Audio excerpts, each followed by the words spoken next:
Welcome to Kavi Abhiyanu channel. இன்னைக்கு நம்ம என்ன பண்ண போறோம்னு பார்த்துருக்கீங்க.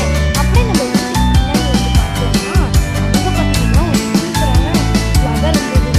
என்ன ஃப்ளவர் பார்த்தா அது கல்லி பூ சொன்னாங்க. சரி, ரொம்ப அழகா இருக்குது, பறிச்சு எடுத்துக்கலாம்னு சொல்லிட்டு நானும் அதை பறிச்சு எடுத்துக்கிறேன். பாருங்க, நல்லா எப்படி சொல்றது, தாமரை மாதிரி புரிஞ்சு அழகா உள்ள அதுக்குள்ள நல்லா ஒரு மாதிரி ஹேர் மாதிரி ஃப்ளவர்ஸ் அப்படின்னு சொல்லிட்டு ரொம்பவே அழகாக இருக்குது. பாருங்கள், இதோட அடிப்பகுதியிலேட்டு ஒரு சின்ன நார் மாதிரி இருக்குது. பாருங்கள், அதை அதுவும் நல்லா ஃப்ளவர் மாதிரி அழகாக இருக்குது. இந்த பூவோட முக்கு வந்து எப்படி இருக்குன்னு சொல்லிட்டு பார்த்தீங்கன்னா இது எப்படியே இருக்கும், நம்ம அது அப்படியே மூணு மாதிரி இருக்கும். பாருங்கள், இது மாதிரி தான் இருக்கும்.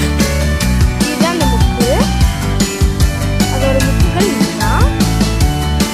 இந்த கல்லில் தான் இந்த பூ இருக்கும். இதை விட குட்டியாக கூட ஃபஸ்ட்டு ஸ்டார்டிங்கில் எப்படி அது இருக்கும் அப்படின்னு பார்த்தீங்கன்னா, ஏன்னா இந்த அளவு கூட வளர்ந்துருக்காங்க. இந்த அளவு தான் இருக்கும். அதுக்கு தான் கொஞ்சம் இந்த அளவு வளரும். அப்படிப்பட்ட ஒரு சூப்பரான செடி இது வளர்கிறதுக்கு கண்டிப்பாக எப்படியும் ஒரு 15 நாள் இருக்கும்னு சொல்லிட்டு நினைக்கிறேன். பாருங்க, இந்த கல்லையே ஒரு மாதிரி டைப்பாக இருக்குது. ஆனால் இது பேர் வந்து ஏதோ ஒரு கல்லுன்னு சொல்லுவாங்க. இது என்ன ஹைட்டாக வளரும். நாங்கள் வெட்டியிருக்காங்க. இது ரொம்பவே ஹைட்டாக லென்த்தாக வளரக்கூடிய ஒரு கல்லி. பாருங்க,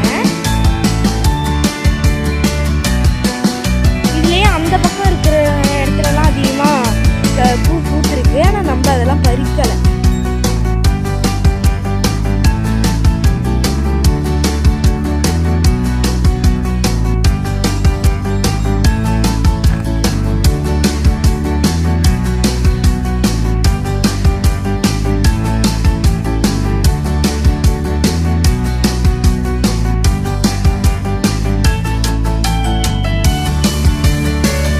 பாருங்க, இந்த பூ பூத்துருக்கிறது உங்களுக்கு தெரியுது.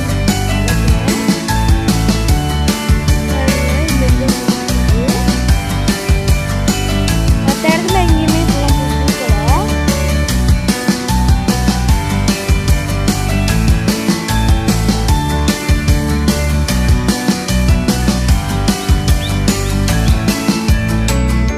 நல்லா கிரவுண்ட் ரொம்பவே அழகா இருக்கு.